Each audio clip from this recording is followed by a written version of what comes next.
Bonjour à toutes et à tous. Je suis hyper contente d'être là. Heureusement, je suis pas trop en décalage horaire parce que ça fait maintenant plus d'un mois. Enfin, ça va faire un mois que je suis sur le continent. Euh, voilà. Et tes 20 minutes étaient hyper intéressantes et pas du tout soporifiques, hein, si ça peut te rassurer.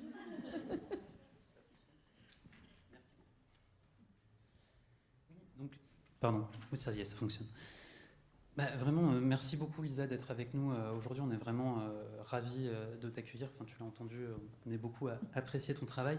Et d'autant plus par rapport au-delà de ma présentation, surtout l'introduction de Capucine, on a pu souligner à quel point les initiatives croisant sciences sociales et bande dessinée étaient souvent faites de manière isolée, de manière voilà, avec des connaissances interpersonnelles. Et ce qui est vraiment incroyable avec ton travail, c'est que effectivement, je me permets de faire une petite présentation. Tu avais déjà pu toucher un peu à des formes de BD reportage avec ta série HP notamment, dont vraiment je recommande la lecture, qui est vraiment pour moi encore un exemple d'écriture et de narration. Mais très vite, en fait, justement, en croisant d'autres personnes, tu as eu cette volonté de monter quelque chose qui relève plus du collectif, avec la collection Sociorama.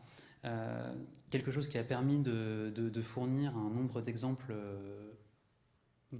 élevé d'initiatives et de manières de croiser sciences sociales et bande dessinée, en s'inscrivant dans un collectif que tu vas, je pense, sur lequel tu vas revenir, je l'espère. Et qu'en plus, ce collectif, on sent que ça te tient à cœur parce que tu l'as poursuivi ensuite en créant la maison d'édition exemplaire, qui cette fois, qui ne tient pas aux sciences sociales, mais qui à mon avis, tu m'arrêteras si je me trompe, mais qui montre d'une très forte conscience des conditions sociales de création du milieu de la bande dessinée. Et je pense que c'est pas sans lien, peut-être que je me trompe, mais voilà. En tout cas, on a très hâte d'entendre ton témoignage sur ton parcours, les différentes initiatives que tu as pu mener.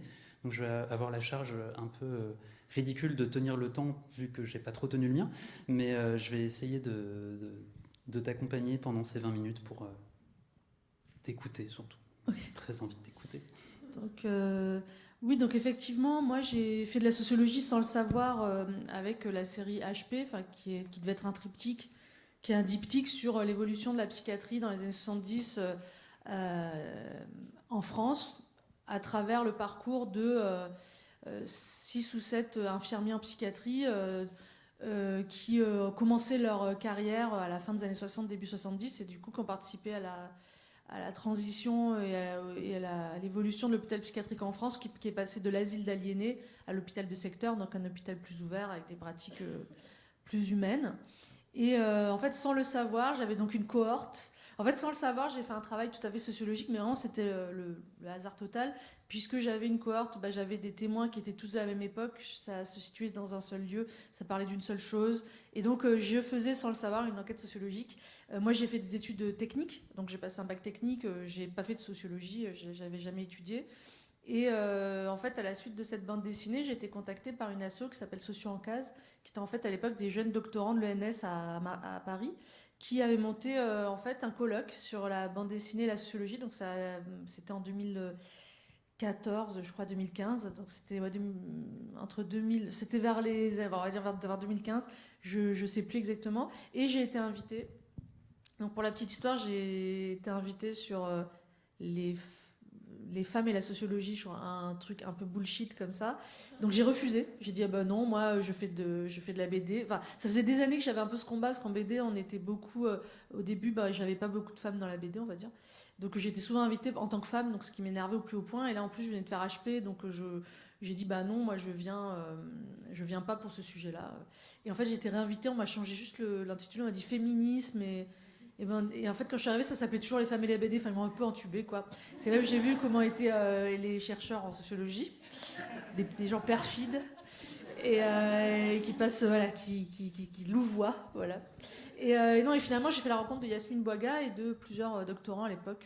Là, maintenant, après, elle est devenue chercheuse de CNRS. Puis aujourd'hui, pour la petite histoire, elle est maire du premier arrondissement de Lyon. Donc, c'est dire si elle savait bien manœuvrer. Mais en fait, en discutant ensemble, au début, ce qui devait être juste un colloque est devenu en fait un début de partenariat parce qu'en discutant avec tous ces doctorants et tous ces chercheurs, je me suis rendu compte que les sujets d'études étaient souvent fascinants et hyper intéressants. En tout cas, moi, je trouvais ça génial. Ils avaient assez peu, et c'est vrai, d'audience parce que voilà, les recherches, voilà, les bouquins de sociaux, ça attire un public assez restreint. Et là, c'était l'occasion effectivement d'ouvrir des sujets d'enquête qui souvent en fait étaient très en fait ouverts sur le monde et absolument intéressants pour tout un chacun. C'était dommage qu'après ce soit un peu coincé dans le milieu voilà, dans le milieu universitaire. Et donc, je me suis dit, mais tiens, les auteurs de BD, les autrices de BD qui sont souvent à la recherche de sujets intéressants, voici des chercheurs qui ont des sujets intéressants, mais qui cherchent comment faire la promotion de leur œuvre et de leur recherche. Et donc, naturellement, on s'est dit, bah tiens, si on crée des binômes, voilà, donc en fait, c'est un peu. Et si on faisait une collection de bandes dessinées sociologiques où on ferait des mariages arrangés entre une chercheuse et une dessinatrice de bande dessinée. Et on a, entre la poire et le fromage, signé avec Casterman, qui s'est retrouvé assez emballé par le projet, ce projet de collection Sociorama. Après, le choix qu'on a fait, et qui est un choix assez particulier, c'était de ne pas faire en fait, de la BD didactique, mais de créer des fictions. Donc en fait, nous, nos bandes dessinées, elles ont la particularité d'être des fictions inspirées d'enquêtes sociologiques. C'est-à-dire que, alors ça nous a été un peu reproché, à des moments à dire mais alors ce personnage c'est trop facile, vous le faites, mais en fait les gens se rendaient pas compte que derrière un personnage de notre fiction il y avait une étude de cas. En fait c'était tiré de on va dire 200 témoins, alors on en avait généré une personne mais qu'en fait était représentative. Alors, et donc derrière ça il y avait quand même aussi un process universitaire avec un comité de lecture, donc le process était ultra cadré. Et donc on a tenu cette collection pendant quelques années. On a fait aussi du coup de la BD de terrain. Donc on a un peu dérogé aux règles de la sociologie. Justement avec Yasmine Boiga, on a fait un livre sur la jungle de Calais, donc le plus grand camp de migrants du XXIe siècle en France, qui était donc dans le nord de la France, qui a été démantelé en 2016, je crois. Et donc nous, on a étudié ça. Et donc Yasmine était un peu perturbée au départ parce que c'était plus du journalisme que de la sociologie, puisqu'elle n'avait pas le temps en fait de digérer toutes ces informations, qu'on devait les mettre en fait en images, puisque je tenais un blog pour Le Monde à l'époque, et que du coup on devait produire de l'information et la diffuser au même moment, ce qui était un gros traumatisme, voilà, même pour moi, hein, parce qu'il fallait très vite, et pour elle encore plus, mais elle a quand même utilisé une méthodologie de sociologue pour faire ses enquêtes, et je trouve que le résultat est vraiment super. Je trouve que pour le coup, c'était le meilleur exemple de ce que peut faire l'alliance d'une dessinatrice et d'une sociologue. Je pense que on a vraiment fait ressortir le meilleur de nos deux pratiques dans cette collaboration. Mais si c'est pour revenir un petit peu sur ce qui a été dit avant, c'est une collaboration pour le coup horizontale. Parce que je trouve que le problème de ces binômes sociologues et dessinateurs, souvent, c'est qu'il y a une personne qui a le savoir et l'autre personne, on va dire, qui a une certaine technicité.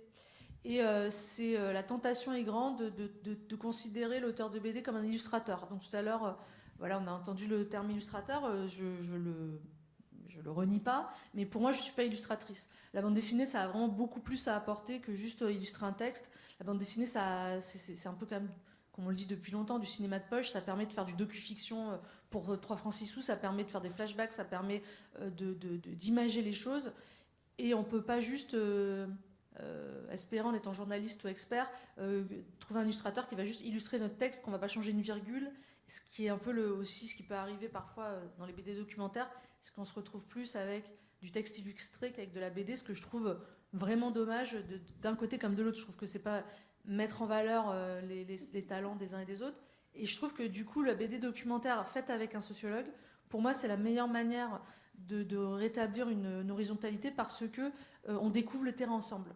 Et découvrir le terrain ensemble, c'est extraordinaire. Moi, franchement, aujourd'hui, si je dois refaire un partenariat, d'ailleurs, il en est question, avec un ou une chercheuse, ce sera toujours dans cette notion d'horizontalité, où on découvre un terrain ensemble, mais on n'a pas les mêmes yeux. Et je sais qu'avec Yasmine, ce qui était génial, c'est qu'on était ensemble donc, dans la jungle de Calais. En plus, elle parle arabe, donc l'arabe du Levant, donc c'était énorme. On pouvait interviewer des Soudanais, on pouvait interviewer des personnes, voilà, toutes les personnes qui parlaient arabe, on pouvait communiquer avec elle.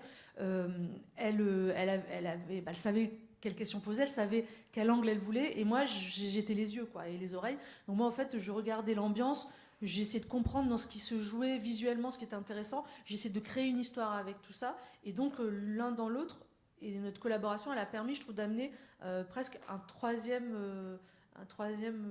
j'allais dire art, parce que c'est pas vraiment de l'art, mais je veux dire ça a amené, je trouve, ça a créé quelque chose d'hybride qui était vraiment nouveau, enfin pour moi en tout cas, pour elle aussi, et qu'on n'aurait pas pu faire séparément. Et je trouve que quand ça marche, ça peut vraiment créer voilà, un espèce de monstre de Frankenstein, mais assez. C'est plutôt une réflexion positive. Mais c'est vrai que quand on a dirigé cette collection, moi je me suis sentie souvent en difficulté devant l'aspect en fait universitaire du process. C'est-à-dire que quand on est auteur de BD, on fait sa BD, on va effectivement se renseigner si on veut faire quelque chose de journalistique, mais on se laisse quand même, effectivement, il y a un espèce d'espace de flou et d'incertitude qui est toléré, et d'imprécision qui est tolérée, et qui n'est pas du tout tolérable pour un chercheur. C'est-à-dire que le chercheur, lui, sa plus grande peur, c'est de donner une contre-vérité, qui puisse être attaqué parce qu'il a élaboré une théorie qui n'est pas juste. Enfin, donc en fait, il y a un souci du détail qui peut parfois prêter à l'obsession quand on est auteur de BD, parce que nous, moi je sais qu'il y a eu par exemple, ce qui m'a fait le plus rire, c'était on a fait une enquête sociologique sur le milieu du football en deuxième division, et qu'à un moment donné, il y a la dessinatrice a dessiné les joueurs dans une douche, et le sociologue a dit ah non, ils sont épilés, ils peuvent pas, alors là ils sont épilés, ils ont le sexe épilé, là il y en a qui ont des slips, il y en a qui n'ont pas de slip. Et en fait, il tenait vachement. Après, il y avait un des footballeurs qui avait une marque de voiture. Il a dit ah non, un footballeur de cet âge-là, en cette division-là, peut pas avoir cette voiture-là. Donc c'est vrai que nous, en auteur de BD, on est là, oh là là, c'est vraiment, ça touche. Mais je comprends à la fois ce besoin d'exactitude, et le fait aussi de faire de la fiction, c'était compliqué parce que malgré qu'on savait tous que c'était de la fiction, pour les chercheurs c'était compliqué parce qu'ils avaient l'impression que c'était pas vraiment de la fiction quand même, et du coup il y avait aussi des choses qu'ils disaient dans leurs enquêtes et qu'ils voulaient pas qu'on mette en BD.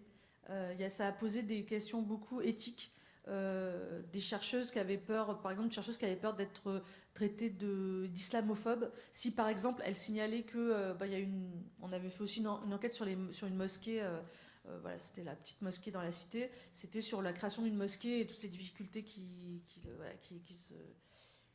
en découlent dans une banlieue parisienne, dans un milieu laïque, on va dire, pour ne pas dire islamophobe, quand même, où il y a une peur du religieux. Voilà, bref, c'est une problématique très, très française. Et ben, cette chercheuse qui avait en fait. Il se trouve qu'elle avait fait son enquête dans la mosquée de Mohamed Merah, donc de quelqu'un qui a fait un acte terroriste après. Voulait pas qu'on parle de dérives fondamentalistes dans cette mosquée.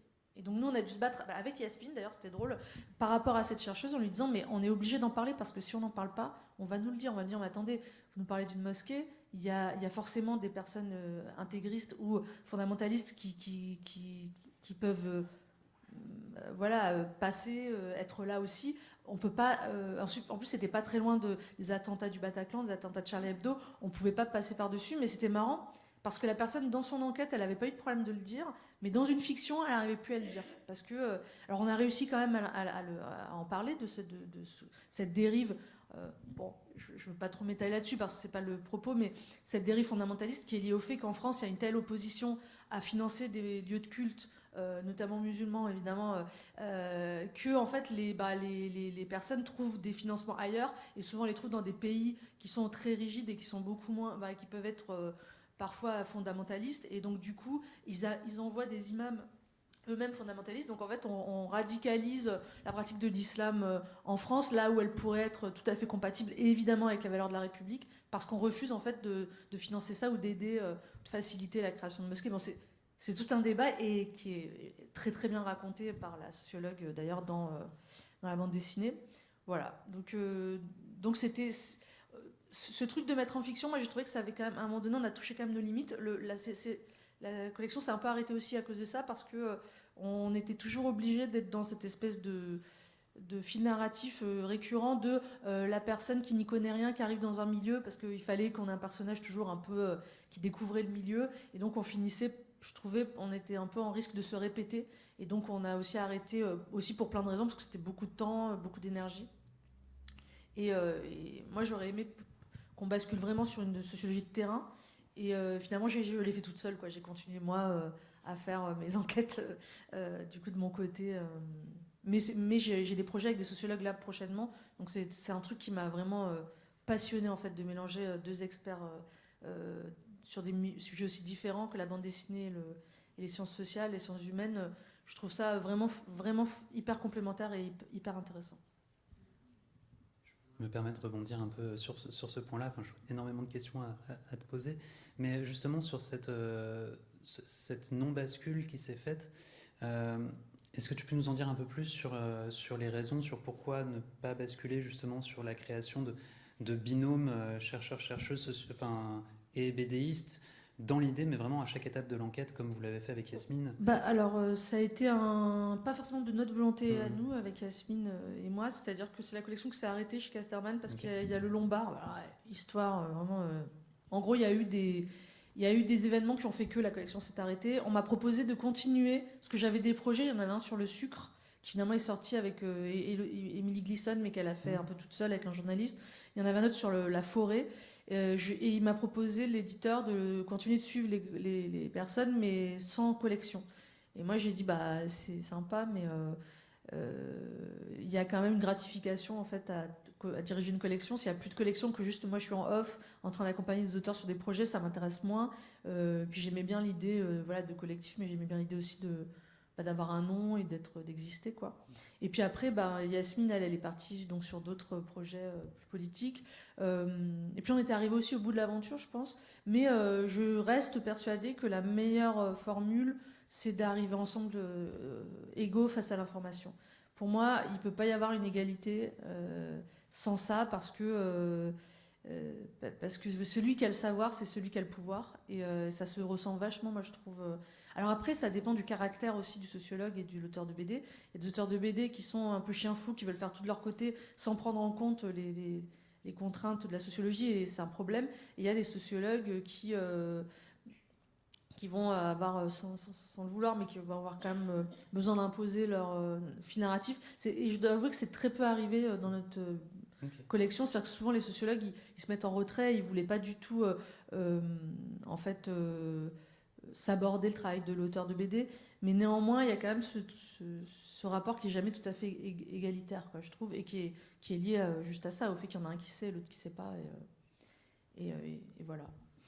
Oui, puis j'imagine qu'en plus ça doit changer en fonction du statut de là où le sociologue, selon sa position lui-même dans le milieu académique, parce que c'était beaucoup des très jeunes chercheurs ou chercheuses. C'était une volonté en fait des sociologues avec qui je travaillais, de travailler avec des jeunes. Moi, parfois, moi j'étais un peu frustrée de ça, parce que parfois il y avait des sujets que je trouvais hyper intéressants à traiter en BD et qui n'ont pas été traités parce que le choix a été fait de partir sur des jeunes chercheurs, que je trouve super, hein, mais moi je sais que par exemple j'avais vraiment envie de traiter le néofascisme et l'extrême droite en France, et on l'a jamais fait parce qu'il n'y avait pas de jeunes chercheurs à ce moment-là qui travaillaient vraiment, qui avaient quelque chose d'assez avancé sur le sujet. C'était que des personnes un peu assises et tout ça, et donc cette volonté. Mais de la même manière, les auteurs sont très jeunes aussi souvent. Enfin, pas moi, parce que j'avais monté la collection, donc j'ai fait une BD et je suis pas toute jeune, mais il y avait beaucoup aussi de jeunes et d'autrices et auteurs, donc c'était une collection jeune, hein, de manière générale. Oui, ça amenait beaucoup de fraîcheur aussi dans les résultats. Là, je vais te poser une question un peu plus de l'ordre du rêve, parce que tu nous as dit un peu que tu avais d'autres projets, qu'il y avait des choses qui n'avaient pas marché pour plein de raisons. Et je te remercie de nous confier tout ça. Et en gros, dans l'idéal, moi, ce que j'aurais envie de te poser, parce qu'on est un peu en train de chercher des recettes sur qu'est-ce qui marcherait. Donc, tu nous as déjà dit, l'objectif, c'est de se mettre égaux face à l'information, et je comprends bien ça. Mais techniquement, quel dispositif te paraîtrait le plus adapté pour ça? Et je te pose la question d'autant plus que je sais que tu as beaucoup réfléchi à comment fonctionne l'édition. Je sais pas. Alors, par rapport à la méthodologie de travail, ce qu'on a pu faire avec Yasmine dans La Jungle de Calais, pour moi, c'est l'exemple de la chose à faire. Enfin, c'est horrible, ça peut paraître un peu... Mais disons que dans toutes les expériences que j'ai vécues, c'est celle qui a le mieux fonctionné, mais elle demande une grosse disponibilité du chercheur. C'est-à-dire que l'auteur de BD, lui, c'est son métier de faire de la BD. Donc si on lui dit pendant 6 mois, tu fais une BD sur La Jungle de Calais, il le fait. La chercheuse ou le chercheur, il va falloir qu'il dégage du temps, qu'il demande s'il est en poste, qu'il demande s'il peut étudier ce sujet-là et pas un autre. Donc je sais que Je l'avais fait d'ailleurs un autre c'était sur la politique et les enfants avec Julie Pagis, mais elle, c'est parce que elle était en train de faire son enquête, donc je suis venue m'incruster sur son terrain. Et voilà, l'idéal, c'est de pouvoir s'incruster sur le terrain du chercheur ou de la chercheuse. Parce que comme ça n'empêche pas la chercheuse de faire son travail. Elle n'est pas obligée de se mettre en dispo ou je ne sais quoi pour faire son enquête, et ça permet à l'autrice ou à l'auteur de BD d'être présent. Après, quand tu disais de façon de faire, tu parlais plus comment se faire éditer ou des... Les deux, justement. Donc, le côté travail, enquête, ça, tu nous l'as bien présenté. Je pensais après, en gros, où est-ce que ça serait possible de faire ce genre de projet? Après, en réalité, on peut faire ce genre de projet partout. C'est-à-dire qu'aujourd'hui, il y a les éditions de la découverte, quand même, qui font de la BD, donc c'est quand même de la sociologie. Il y a Larousse, qui fait qui aussi a ouvert un secteur. Et après, n'importe quel... Un bon projet, il sera pris potentiellement chez n'importe quel éditeur. C'est pas le sujet, le fait que ce soit sociologique, finalement, importe peu.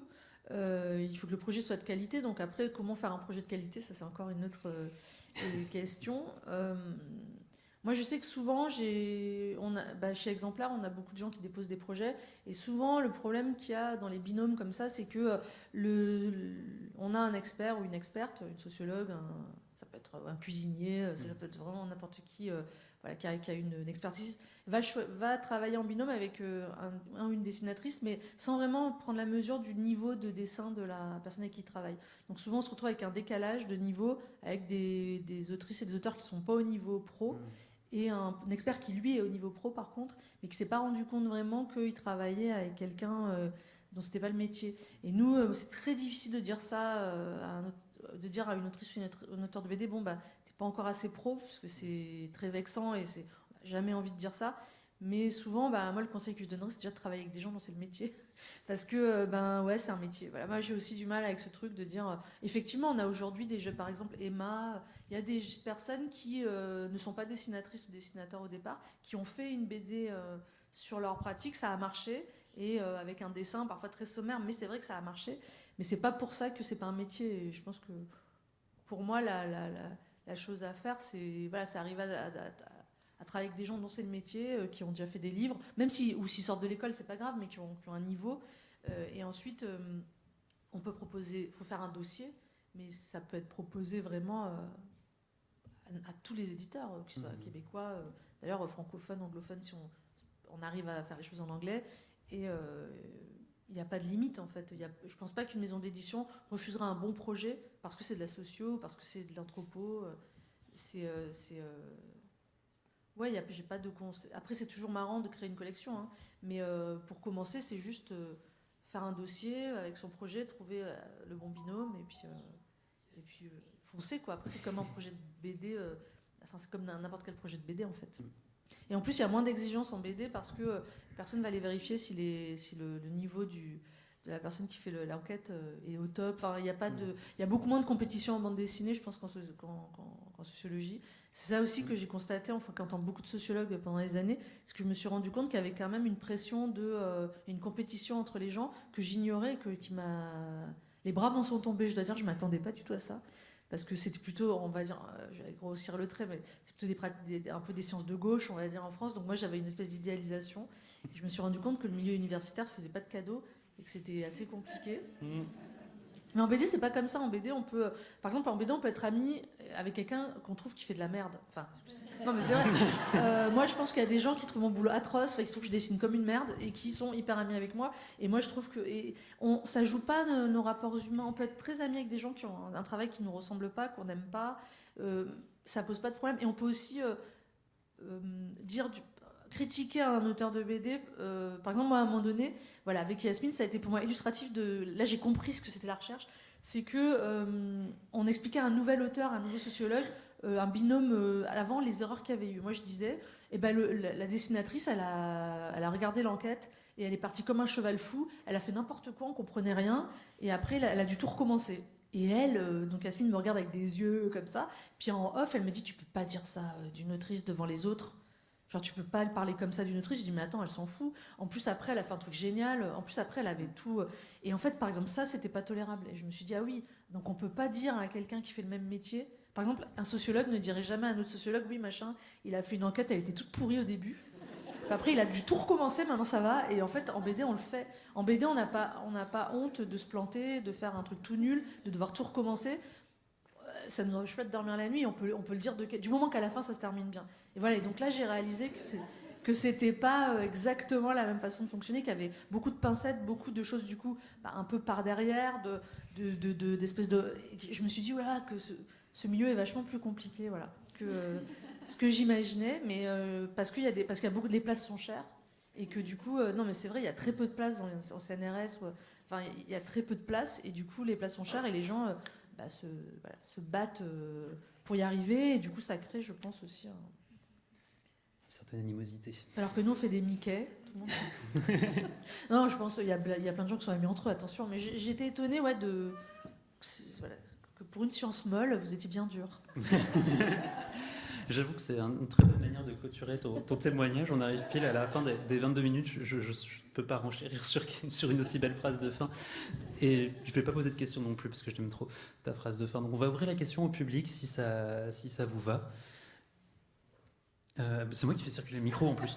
Donc c'est moi qui vais circuler auprès de vous. Faites-moi signe si vous avez des questions à poser. J'imagine que vous en avez. Je vois Martin qui lève discrètement la main. Merci beaucoup encore une fois, Lisa. Et je passe immédiatement le micro.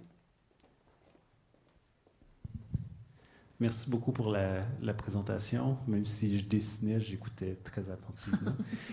C'est peut-être une question un peu niaiseuse, mais plus pragmatique. Je trouve ça super intéressant de dire l'approche, on va les deux sur le terrain, les deux on y va avec nos regards, puis tout, mais d'un côté très auteur québécois, petit milieu, petit marché, peu d'avance de droit et petit budget.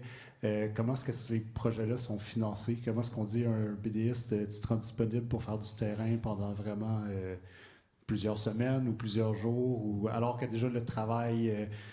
juste de création de planches, c'est quand même assez précaire. Est-ce que les chercheurs vont mettre carrément leurs fonds pour financer ce genre de projet-là, ou c'est les maisons d'édition qui prennent ça en charge? Ou? Alors nous, c'est vrai que c'est pour ça aussi qu'on avait créé une collection, les auteurs étaient payés. Et les sociologues, comme ils étaient quasiment tous salariés, ont accepté de ne pas toucher d'avance sur droit pour que les auteurs touchent des avances sur droit. Au final, ils gagnaient, enfin, c'était équilibré, mais et c'était pas énorme, hein, ce que touchaient nos auteurs, c'était entre 9 000 et 12 000, je crois que c'était autour de 9 000 euros, 10 000 euros pour un travail qui prend quand même de nombreux mois. Mais oui, on avait effectivement des avances sur droit, c'est compliqué. Mais de toute façon, ça c'est le problème de la BD. C'est compliqué de demander à quelqu'un de prendre 6 mois de sa vie et de ne pas le payer, ce qui pourtant arrive souvent. Et je comprends très bien ta question. Et ça, j'ai pas de réponse, parce que malheureusement, après c'est à l'auteur... comme il fait d'habitude, il fait du terrain. Puis le terrain, de toute façon, c'est pas 8 heures par jour. Hein, c'est des périodes. C'est comment on s'en sort. Là, après, on arrive sur l'autre sujet pourquoi j'ai créé une maison d'édition. Effectivement, cette précarité des auteurs de BD, elle est insupportable. Moi, elle m'est insupportable personnellement. Et c'est vrai que c'est une bonne question, mais en fait, pour moi, elle marche pour n'importe quel sujet. En fait, c'est comment tu demandes à quelqu'un de passer 6 mois de sa vie et bosser gratuitement, quoi. C'est pour l'amour de l'art. Voilà. Exactement, merci. Passe le micro derrière. Bonjour, merci beaucoup.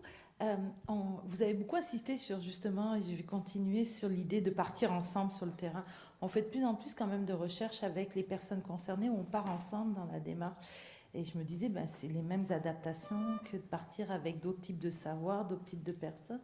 Et jusqu'à quel point, en fait, ce départ ensemble permet aussi un dialogue. Et vous avez beaucoup insisté, on fait une forme hybride donc entre la recherche et ultimement peut-être une traduction BD versus commencer un processus, une démarche de recherche. Et jusqu'à quel point, en fait, dans votre expérience, comme BDiste, votre regard a été intégré dans la démarche de recherche? Jusqu'à quel point il y a eu un dialogue, en fait? Parce que, par exemple, quand on travaille avec des personnes concernées dans des démarches participatives, on travaille sur ce dialogue-là aussi. On travaille sur faire la recherche, mais on travaille aussi sur ce dialogue-là et sur cette rencontre-là des savoirs expérientiels et des savoirs scientifiques. Et jusqu'à quel point les savoirs techniques, visuels, BDistes peuvent être intégrés dans ce dialogue pour produire quelque chose de commun et pas simplement deux personnes qui travaillent sur un projet ensemble. Comment l'hybridation peut se faire aussi dans le Alors, processus de recherche. Je ne sais pas si je suis claire. oui. Bah, en fait, déjà, ça se fait au forceps, donc c'est un peu douloureux parfois. Nous, ça se faisait très pratiquement, si c'est pour parler des faits. On faisait l'enquête ensemble l'après-midi, mettons. Le soir, on discutait de ce qui avait été intéressant. Souvent, c'était mené par la sociologue, c'est-à-dire celle qui disait « Là, je trouve que dans ce qu'on a passé cet après-midi, c'est ça qui est intéressant. Ce serait ça qu'il faudrait faire ressortir. » Moi, le lendemain matin, je le mettais en BD. C'est-à-dire, je me levais très tôt le matin et je mettais en BD ce qu'on avait vécu la veille en tenant compte de ce dont on avait parlé. Et ensuite, elle relisait mon brouillon en disant là, je pense qu'il faut qu'on mette plus l'accent là-dessus. Et moi, je m'occupais de le raconter de manière, on va dire, ludique et intéressante à lire. Et elle m'orientait sur. Souvent, elle orientait le récit. Elle me faisait remarquer là où il y avait quelque chose d'intéressant, est-ce qu'on pouvait théoriser là-dessus. Donc on travaillait comme ça, et quand j'ai travaillé avec Julie Pagis sur la politique et les enfants, donc on a suivi les élections présidentielles françaises dans une école de banlieue parisienne, et là c'était la même chose, c'était on vivait le moment, on enregistrait, et à la fin elle me disait, tu vois là quand il a dit ça, mets-le parce que ça c'est intéressant, parce que ça veut dire ça au niveau théorique, je l'ai déjà étudié sur un précédent livre, et en fait elle faisait des éclairages en fait d'experts, et nous c'est comme ça qu'on a travaillé, et avec Julie et avec Yasmine, mais parfois c'était compliqué parce que parfois il peut y avoir un débordement, par exemple la sociologue peut avoir envie d'un coup de faire du narratif, donc c'est arrivé une fois ou deux, mais elle essayait de raconter une histoire, d'être marrante, de faire des petits gags, et je me rappelle lui avoir dit non mais non, et elle avait été méga vexée, et en fait je pense qu'elle s'était sentie et ça avait été, mais ça faisait partie du process, il fallait que chacun trouve sa place, et je pense bizarrement, elle a eu du mal, elle avait eu l'impression qu'elle n'arrivait pas à trouver sa place, parce que à la fin c'était moi qui dessinais, c'était pas, mais au final oui, c'est réussir à trouver mais vraiment, moi, pour avoir fait ça plusieurs fois, ça marche assez bien quand on est deux et qu'après on débriefe le soir et on se dit tiens, qu'est-ce qu'on raconte. Alors on est deux à décider ce qu'on va raconter, mais c'est vrai qu'à la fin c'est l'auteur de BD qui va faire le storyboard, hein, c'est pas le sociologue, mais le sociologue il va être là derrière pour relire le storyboard, dire non, et donc c'est vraiment un travail qu'on fait complètement ensemble. En fait je pense que c'est aussi ce serait retomber dans les mêmes travers que de dire on fait l'enquête ensemble, mais après l'auteur de BD il part chez lui pendant 2 semaines, il fait ses pages, il me les renvoie. Là on n'est plus pour moi dans de la collaboration. La collaboration, elle est de début à la fin, quoi. Sauf pour évidemment le moment où il y a le dessin, parce que ça, le sociologue peut pas dessiner à la place, mais que ce soit de la relecture, que ce soit de décider ce qu'on va raconter. Et c'est là où en fait il faut réussir à rester proche et à pas partir chacun dans sa direction. Oui, bonjour. Mon nom, c'est Laurence. On m'a dit de dire mon nom. Donc, je me demandais... Moi, j'étudie en littérature, puis je fais de la BD. Et puis, je me demandais... J'écris présentement une BD sur la consommation, comme aux drogues et alcool. Et puis, je me demande, c'est quoi la limite de la littérature? C'est quand on rentre dans l'analyse comme plutôt psychologique, à quel point qu'on peut s'en permettre quand on n'est pas psychologue, on n'est pas sociologue, quand on n'est pas dans... C'est ça. Je sais pas si vous comprenez. Je me suis posé la même question quand j'ai fait la dernière BD que j'ai faite sur le rétablissement en santé mentale, parce que je suis pas psychologue, je suis concernée, mais pas directement. Donc, l'avantage de la BD, c'est qu'on peut se permettre de faire un grand écart. On n'est pas obligé de rester toujours hyper scientifique. Moi, ma limite, surtout quand je travaille à interviewer des gens, je sais pas comment toi, si ton livre, tu t'interviews d'autres gens, si tu parles de toi, enfin tu vois, c'est plutôt un point de vue auto-fictif, là. Ouais. C'est d'auto-fiction. C'est ça, je pars d'une expérience personnelle, puis je vais vers le plus général, le plus universel par rapport à cette expérience-là là, de consommation. Oui. Alors, je dirais que quand tu es dans l'autobiographique, tu parles de toi, tout est possible puisque c'est toi le sujet, donc tu te connais bien. Après, quand tu commences à partir dans l'universel, le travers dans lequel on peut tomber, et justement, je pense que c'est ça qui te perturbe, parce que c'est perturbant, c'est on peut pas faire le sachant. Enfin, on peut pas faire des voix off comme si la vérité qu'on sortait, une vérité qu'on sort et la vérité. C'est pour ça que moi, je trouve que c'est toujours important de se reposer après sur des experts. C'est-à-dire, si tu veux passer d'expérience personnelle à une expérience universelle, soit il faut que tu interroges d'autres gens et que tu prennes en compte d'autres vécus et d'autres expériences et que tu essaies de le retranscrire le plus fidèlement possible, ou que tu ailles voir des experts pour leur demander de t'expliquer la situation.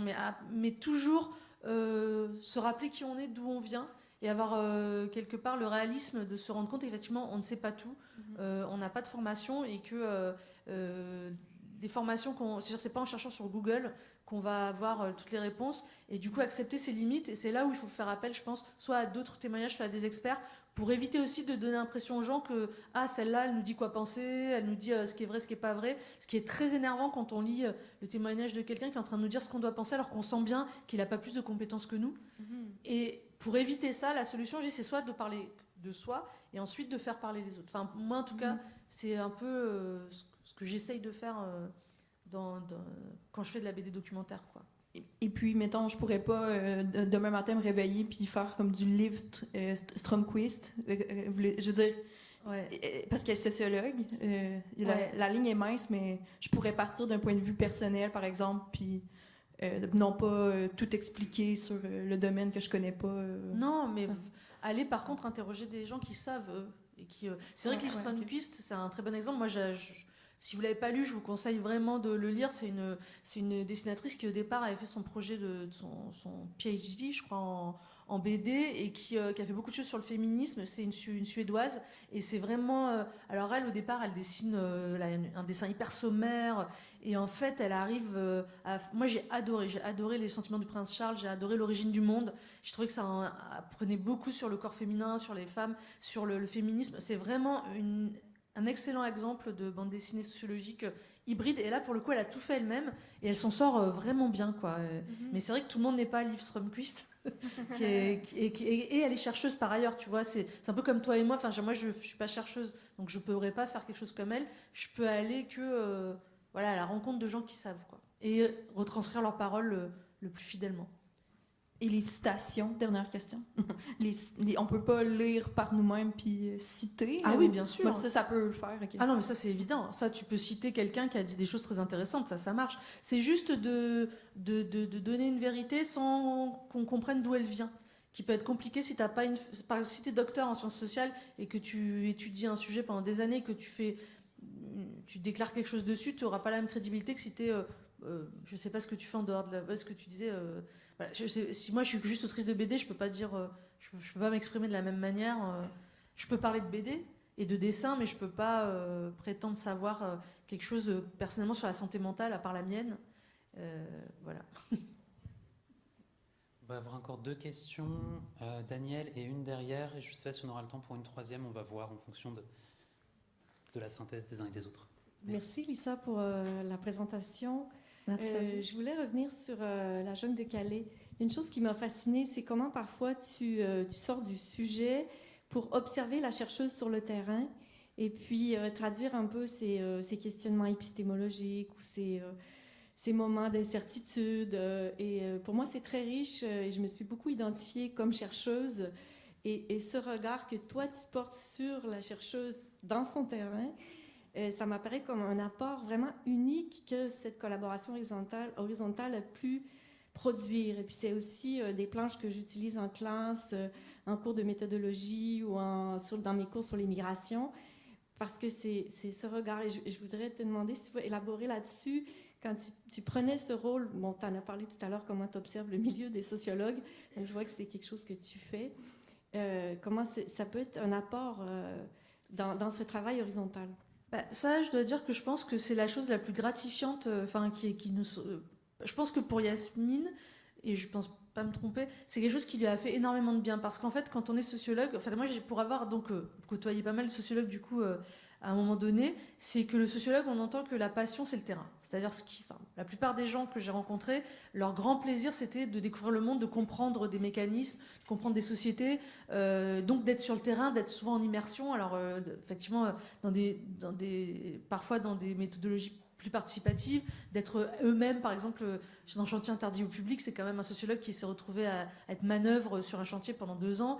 Et en fait, ça, c'est la chose qui passionne les sociologues. Or, après, ils doivent passer des mois et des années, des semaines, des mois, voire des années à rédiger des thèses où leur ressenti, il est complètement effacé.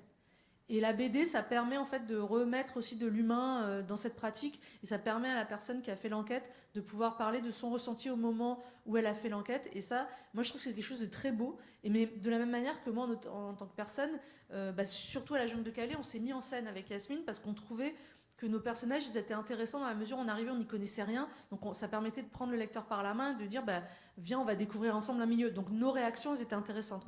Il y a d'autres projets où je ne suis pas dedans parce que j'estime que ça n'a aucun intérêt.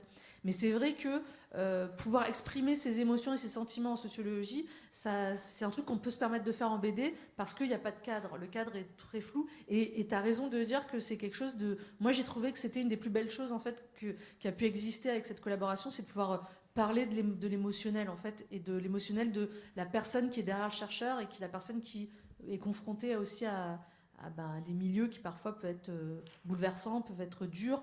Nous, on s'est retrouvés au milieu d'une espèce de guerre civile dans cette jungle de Calais. On s'est retrouvés dans des situations qui peuvent être émotionnellement très lourdes. Même Yasmine, elle a dû traduire, comme elle participait, elle a dû traduire des témoignages très très durs de personnes pour des associations. Et ça lui a fait un coup parce qu'elle n'est pas psychologue pour le coup. Donc voilà, c'est toutes ces choses-là, pouvoir en parler dans son enquête, c'est super précieux. Et c'est vrai qu'on ne se l'autorise pas forcément dans un livre de sociologie, quoi.